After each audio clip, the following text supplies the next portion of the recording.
खड़ा हो जा भालू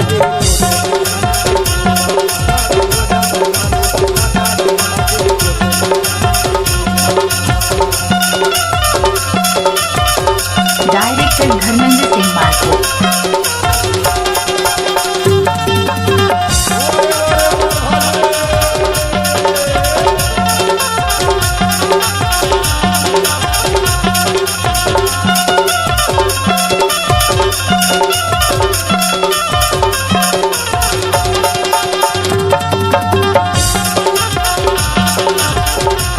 गणेश के काम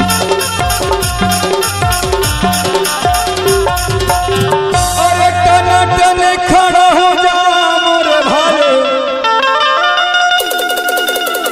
पहली कर नमस्कार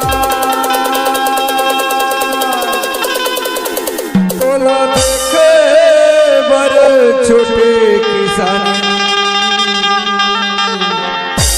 खोलत आपन दुआर अपन दुआ खड़ा हो भालू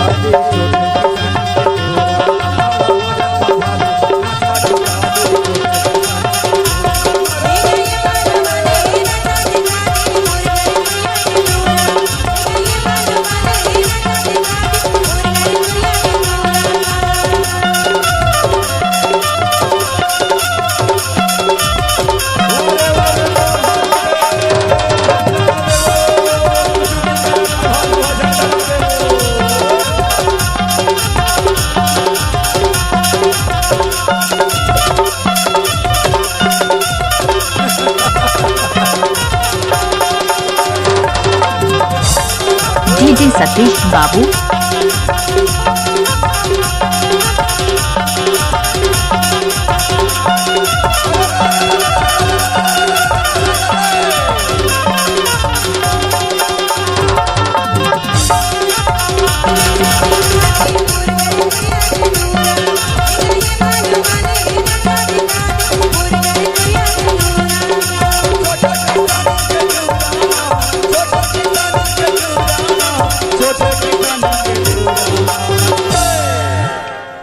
खड़ा हो जा